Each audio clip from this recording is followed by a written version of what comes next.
Bueno, ¿qué tal? Muy buenos días. Para mí es un gusto y una alegría personal muy grande estar hoy aquí con ustedes. La verdad es que estoy muy feliz por razones, por supuesto, académicas, pero mucho más por razones personales. Así que, y además escuchando cosas tan interesantes, la verdad, estoy feliz, feliz. No sé si se me nota. Bueno, y ahora tengo el gusto de presentarles a la profesora doctora Nancy Yanis Fuenzalida.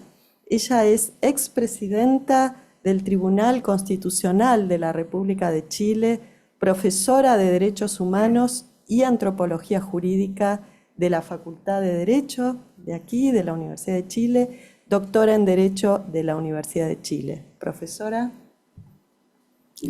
Muchísimas gracias, muy buenos días. La verdad que es un honor estar con ustedes esta mañana.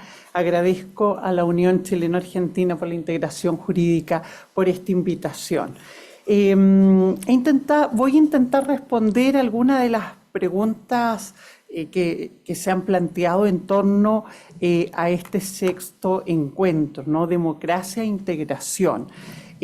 A partir de la premisa democracia e integración, ¿cuáles son los desafíos que en materia de desarrollo y derechos humanos debemos enfrentar? Y busco hacer este análisis a la luz de los mecanismos de reparación constitucional en materia de empresas y derechos humanos, analizando la jurisprudencia del Tribunal Constitucional de Chile. La pregunta por la integración, por cierto, que nos lleva a hablar de desarrollo. La aspiración por un desarrollo integral, la aspiración por un desarrollo integral en el contexto de una sociedad democrática se alinea con la idea de la plena vigencia del Estado de Derecho y la salvaguarda de los derechos fundamentales de la persona. En particular, la protección de los derechos económicos, sociales y culturales y la sustentabilidad ambiental como base para la existencia digna de todos los pueblos. Algunas de nuestras premisas estructurales de los desafíos democráticos hoy día en crisis, tal y como lo planteó la profesora Constanza Núñez, ¿no? La integración económica que promueve la globalización ha favorecido el crecimiento económico y el desarrollo de nuestras naciones, no cabe duda, pero al mismo tiempo ha puesto en tensión pilares fundamentales de la democracia, producto precisamente de las externalidades negativas de la industria en los territorios donde se emplaza. Uno de los temas que convoca esta sexta sesión es la integración energética y ello coloca en la mesa de discusión los conflictos que plantea la explotación del litio, su rol en la transición energética, pero también las externalidades negativas en territorios donde el litio sin lugar y su explotación pone en tensión la sustentabilidad ambiental y social de los territorios.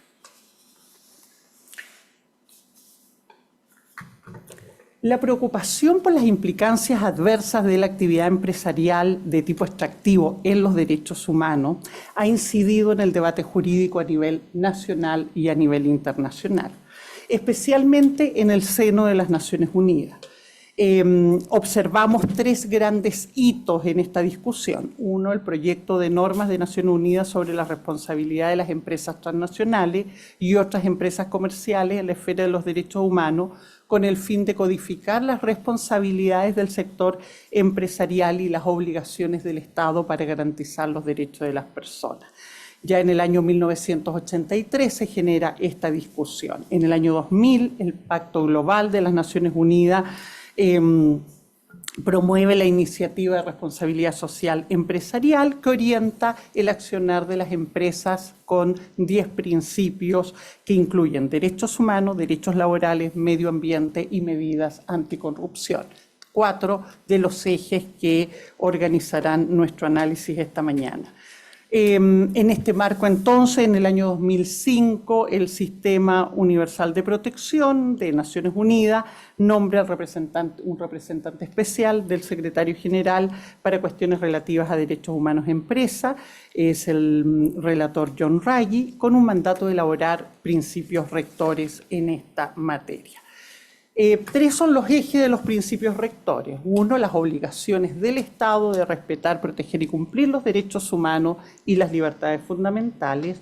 Dos, el papel de las empresas como órganos especializados de la sociedad que desempeñan funciones en el ámbito de sus respectivos quehaceres empresariales, pero que además deben cumplir las leyes aplicables y respetar los derechos humanos. Y en tercer lugar, la necesidad de establecer derechos y obligaciones que cuenten con mecanismos de reparación adecuados para garantizar el efectivo cumplimiento de estos derechos. A la luz de estos principios rectores vamos a analizar la jurisprudencia del Tribunal Constitucional. Nos vamos a circunscribir. El Tribunal Constitucional de Chile tiene una particularidad respecto a sus homólogos en la región. La particularidad es que el Tribunal Constitucional no tiene la acción de tutela de derechos fundamentales. No tenemos el recurso de amparo que en general las constituciones encomiendan al Tribunal Constitucional. En nuestro caso corresponde esta tutela de derechos fundamentales por vía del amparo a la tercera sala de la Corte Suprema. Nosotros lo que tenemos es un recurso que es la inaplicabilidad por inconstitucionalidad. Es un requerimiento que permite a la ciudadanía accionar ante el Tribunal Constitucional para activar el control de constitucionalidad de las leyes en el marco de una gestión judicial particular, que está pendiente ante la judicatura ordinaria, cuya aplicación podría producir efectos inconstitucionales. De modo que en este control normativo el Tribunal Constitucional verifica que la aplicación de ese precepto no genere efectos inconstitucionales, incluyendo la vulneración de derechos fundamentales. Es en esta competencia entonces donde se expresa de un modo más preciso el razonamiento constitucional en la salvaguarda de derechos fundamentales, en particular en el tema que hoy día nos convoca, que es la protección de los derechos humanos frente a la actividad empresarial. Y en primer lugar quiero partir con uno de los ejes que es central en esta discusión, la protección del medio ambiente y su sustentabilidad, a partir de una noción que se ha acuñado en la jurisprudencia del Tribunal Constitucional chileno, que es la noción de Estado medioambiental de derecho. El Tribunal ha sostenido, en relación a la protección medioambiental, que esta es una manifestación del mandato constitucional del artículo 5º, el cual dispone el deber de los órganos del Estado de respetar y promover los derechos esenciales de la naturaleza humana garantizados por la Constitución, así como por los tratados internacionales ratificados por Chile que se encuentran vigentes. Aquí tenemos entonces una primera reflexión en el razonamiento constitucional en relación al alcance del artículo 5º, inciso 2 de nuestro texto constitucional, que permite la integración del derecho internacional de los derechos humanos en el ejercicio de hermenéutico que realiza el Tribunal Constitucional a propósito de la interpretación de las normas de la Carta Fundamental. Este mandato, establece el Tribunal, no puede entenderse como una simple norma programática o una declaración de buenas intenciones, en cuyas manos el Estado podría dar o no cumplimiento discrecionalmente según las circunstancias o justificaciones arbitrarias. Al contrario, es un imperativo y viene a configurar una dimensión avanzada del propio Estado de Derecho, bajo la expresión que se ha venido acuñando en la doctrina comparada del Estado medioambiental de derecho. La jurisprudencia entonces en este punto resulta relevante tanto para integrar el derecho internacional de los derechos humanos en la interpretación constitucional, como al mismo tiempo para dar cuenta que los derechos humanos constituyen la base estructural del Estado de Derecho y la protección de los derechos ambientales del Estado ambiental de derecho como base de la institucionalidad democrática. Y si efectivamente los derechos ambientales son base de la institucionalidad democrática, resulta relevante para garantizar el estado medioambiental del derecho, fortalecer las competencias institucionales, fundamentalmente las competencias en el ámbito de la regulación y de la fiscalización que tiene la administración. Así entonces, en la sentencia 13.626, en su considerando octavo, el tribunal ha determinado que para cumplir con los fines de protección, preservación y conservación ambientales, el Estado ha diseñado e implementado una institucionalidad medioambiental integrada por los organismos administrativos reguladores y fiscalizadores, tales como el Ministerio del Ramo, una superintendencia y un servicio de evaluación, así como por los tribunales especializados y por un marco normativo y reglamentario, el cual debe someterse en igualdad de condiciones y sin excepciones tanto los agentes privados como los públicos, ¿no? A través de esta normativa, entonces, se robustece la potestad regulatoria del Estado, la que está permanentemente en tensión cuando se imputa fundamentalmente a estos marcos regulatorios las circunstancias de ser retardatarios del desarrollo, ¿no? Parte de este proceso, ¿no? Contra este proceso que viene a contrastar, ¿no? la relevancia de los derechos humanos como base estructural de nuestro sistema democrático, ¿no? Se enfrenta a cuestiones tales como los derechos humanos como elemento retardatario del desarrollo. Aquí el Tribunal Constitucional afirma que corresponde al Estado en el ejercicio de su obligación de protección ejercer las potestades regulatorias que le ha confiado la Carta Fundamental y que deriva del artículo 19, número 8 constitucional. De ello, de esta garantía, se deduce que el derecho ambiental tiene una raigambre constitucional y administrativa. Constitucional como base de derecho fundamental y administrativa en el ámbito de la potestad regulatoria, por lo que sus normas son de orden público y no pueden ser objeto de transacción o de renuncia en su aplicación ni por las autoridades ni por los particulares, según se desprende del artículo 6 de la propia Constitución.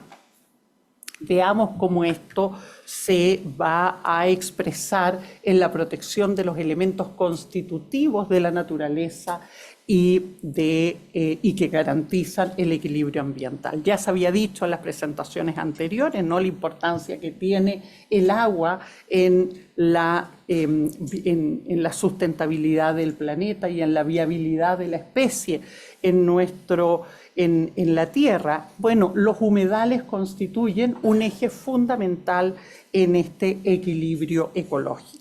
En las sentencias Roles 13.193, 13.610, 13.609 y 13.626, el tribunal rechaza requerimientos de inaplicabilidad en donde se cuestiona normas de la Ley 21.202 que regula la protección de humedales urbanos en nuestro país. Y lo que se pone en cuestión, lo que se reprocha, es el procedimiento y la discrecionalidad de la autoridad ambiental para declarar de oficio los humedales urbanos, ¿no? El Tribunal Constitucional determina que es una atribución del Ministerio del Medio Ambiente declarar de oficio humedales urbanos, que ello es concordante con la orden constitucional de proteger la naturaleza y los elementos que lo configuran, que este mandato recae sobre el Estado en materia de protección medioambiental e incluso no solamente es un mandato impuesto por la Constitución, sino que además por los tratados internacionales en la materia. Y esto resulta importante porque cuando hablamos de derechos ambientales en el ámbito internacional se suele dar cuenta de que estamos en presencia de normas de soft law, ¿no? Sin embargo, el Tribunal Constitucional hace suyo los mandatos establecidos en el derecho internacional para garantizar esta obligación del Estado, y lo explicita no solo en la jurisprudencia sobre protección de humedales urbanos, sino que también en aquella que se refiere a la protección del bosque nativo, ¿no? Y ahí se establece que Chile ha suscrito importantes convenciones internacionales sobre la materia, como la Convención para la Protección, la Flora, la Fauna y las Bellezas Escénicas de América, la Convención de Washington del año 1940, la Convención sobre Comercio Internacional de Especies, Flora y Fauna Amenazadas de Extinción, CITES, la Convención Ramsar, la Convención para la Protección sobre Zonas Húmedas del año 1971, la Convención sobre Diversidad Biológica, todas las cuales han sido aprobadas como ley de la República y por lo tanto hacen parte del derecho interno. De modo que es obligación del Estado proteger los humedales a través de procedimientos por medio de los cuales permite su declaratoria, que no existe problemas de constitucionalidad derivado de que esta potestad se ejerza de oficio por la autoridad ambiental, que es la llamada a concretar la garantía de protección ambiental. Pero en materia de protección de bosque nativo, el Tribunal Constitucional establece que la protección ambiental del bosque nativo se despliega tanto a nivel constitucional en el 19 número 8 como a nivel legal, tanto en la Ley de Bases Generales del Medio Ambiente como en la Ley 20.283 sobre recuperación de bosque nativo, ¿ya? ¿Qué es lo que establece el legislador en esta materia? Establece un conjunto de normas de derechos internos que protegen masas boscosas autóctonas en nuestro país, son expresión del deber del Estado de tutelar la naturaleza, materializan este deber estatal, y una de las formas a través de la cual se ejerce esta garantía es sancionando las conductas que ponen en riesgo el bosque nativo a través de la sobreexplotación de la masa boscosa, por una parte, y la dimensión de las multas destinadas a prevenir estas conductas. En la sentencia 2884 se afirma la necesidad de proteger las funciones ecosistémicas de los bosques como elemento esencial del equilibrio ecológico. Se sostuvo que si tal es el impacto de la función general de los bosques, con mayor razón lo es la que se deriva de la cautela del bosque nativo como elemento esencial. De modo que la explotación del bosque se sostiene no sobre una prohibición general del conservacionismo,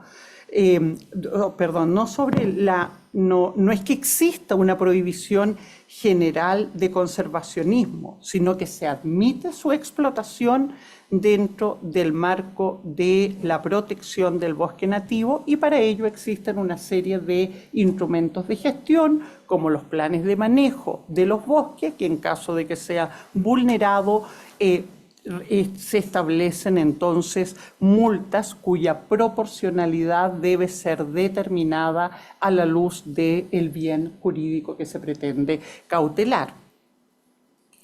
En este mismo marco, cautela especial merecen algunas especies protegidas como el alerce.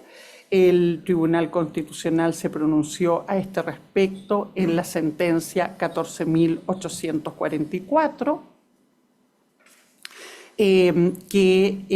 referido a multas por la explotación de este patrimonio natural que es insustituible, de modo que a la hora de ponderar las multas destinadas a proteger particularmente especies en peligro de extinción, como es el caso del alerce, debe considerarse que la multa desincentive la conducta que lleva a la explotación y que por lo tanto a la hora de establecer una multa no se pueda ponderar esta en razón del beneficio económico, sino que el perjuicio económico sea lo suficientemente relevante para poder desincentivar la conducta. De lo contrario, la multa resulta totalmente ineficaz.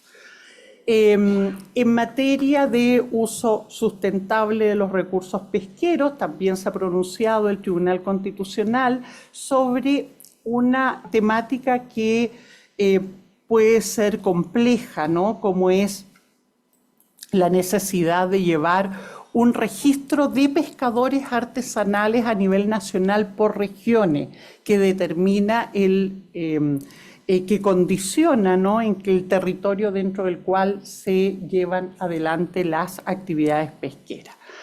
Esta es una normativa que ha sido cuestionada precisamente cuando se adopta la Ley General de Pesca y Acuicultura, argumentando sobre la trashumancia de la actividad pesquera artesanal en todo el territorio nacional para efectos de realizar una actividad económica que depende de la trashumancia de las pesquerías, ¿no?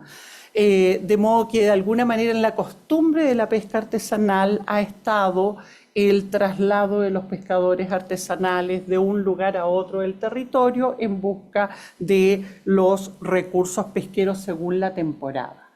La Ley General de Pesca y Acuicultura estableció un registro y ese registro entonces condiciona la pesca de los pescadores artesanales no solo en relación al territorio marítimo hasta las 5 millas, sino que también dentro de la región en la cual se puede llevar adelante las pesquerías. Por lo tanto, queda condicionada a las especies existentes en ese territorio y sus respectivas vedas.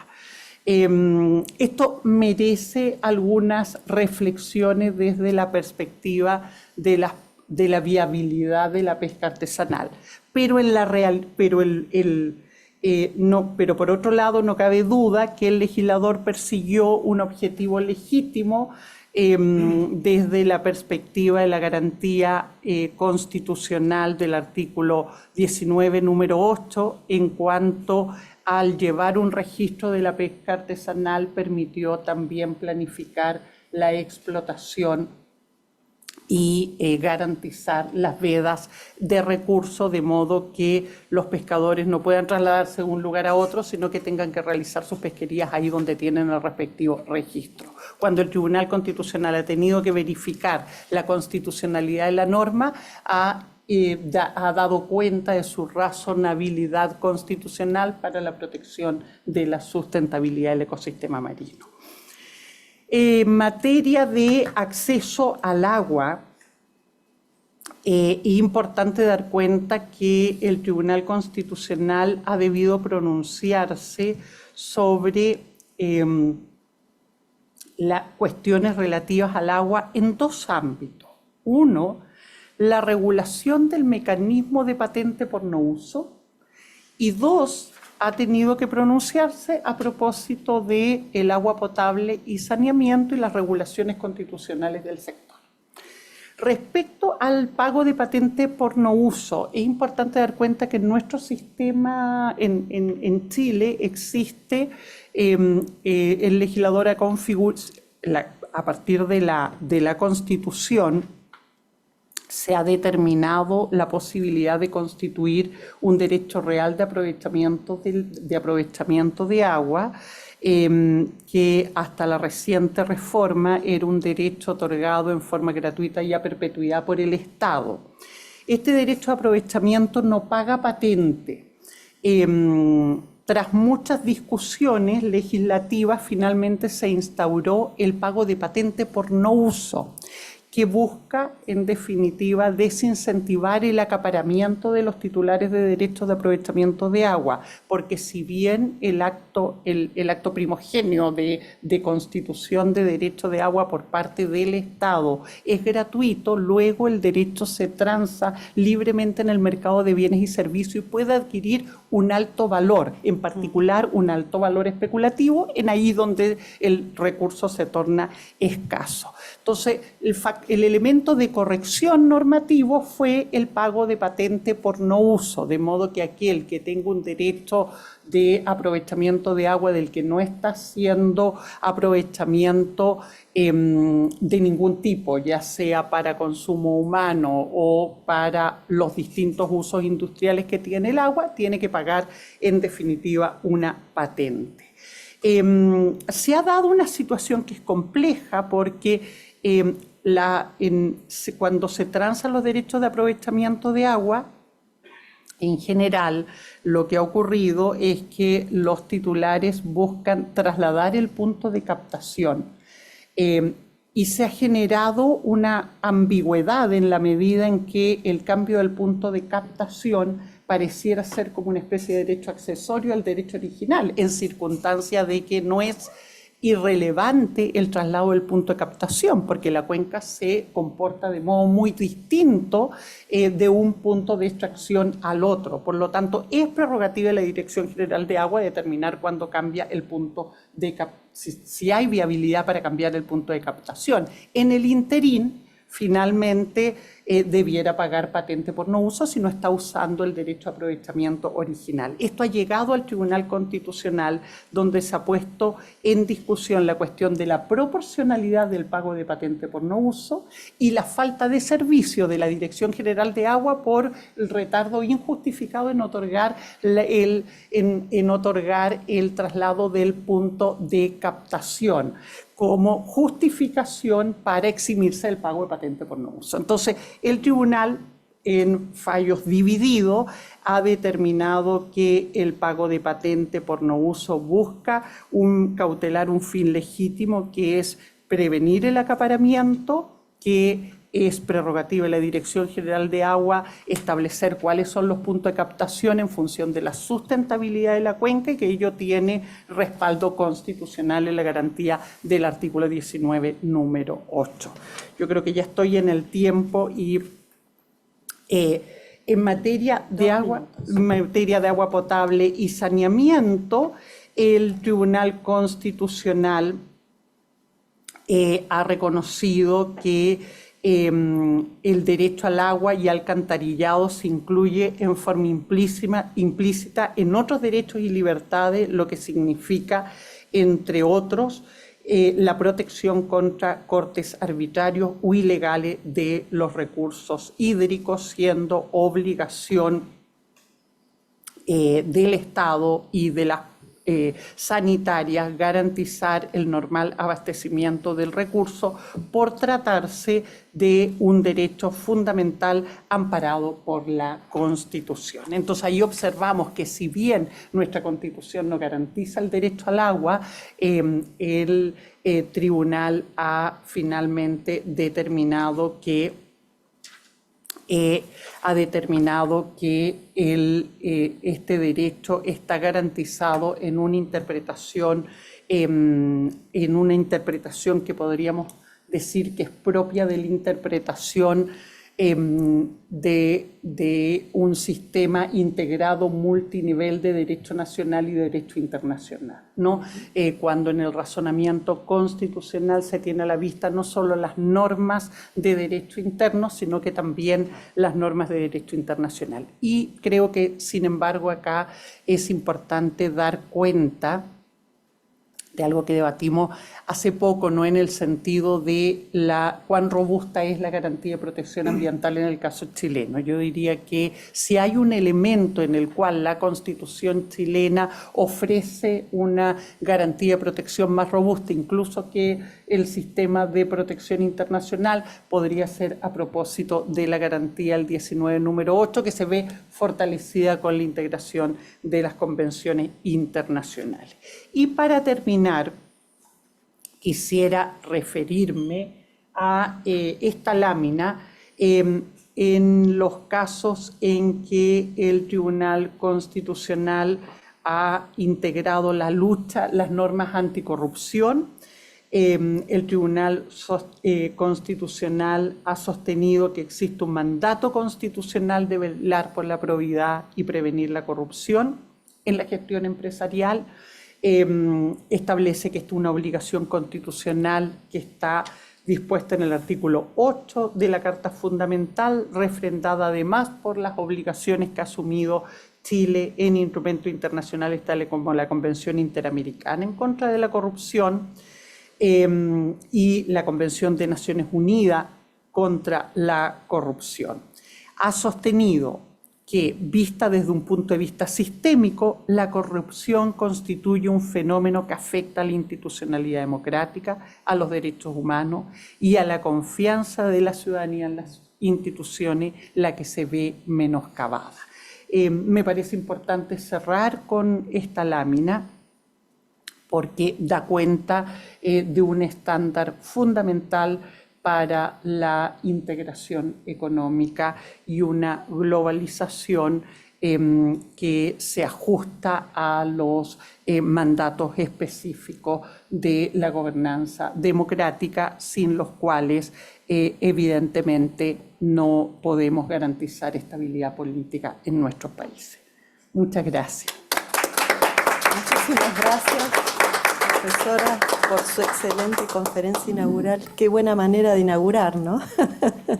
Con la conferencia. Ahora, según el programa, hay una pausa. Café.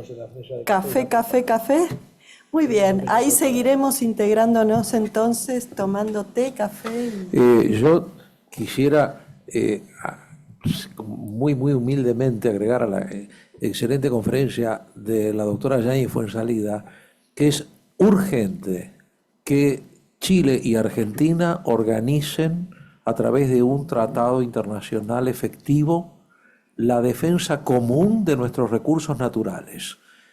Cuando se incendia un bosque en Chile o se incendia un bosque en Argentina, ambos países tienen que coordinadamente actuar. Un pehuen que se nos muere de un lado, se nos muere de los dos lados. Un alerce que se nos muere de un lado, se nos muere de los dos lados. Un huemul que se muere de un lado, se muere del otro lado.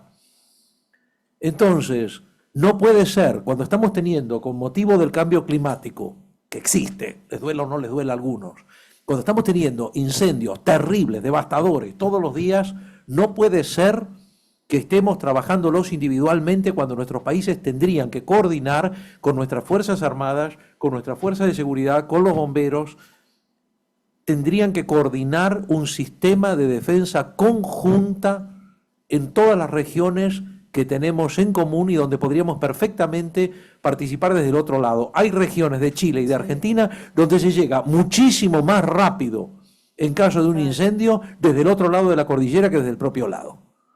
Entonces, tomemos por favor esta exposición de la profesora Yáñez Fuenzalida como una base para ponernos a trabajar todas y todos, incentivar a nuestros gobiernos para que haya un acuerdo frente a la situación catastrófica que se está viviendo en este momento en ambos países con los incendios.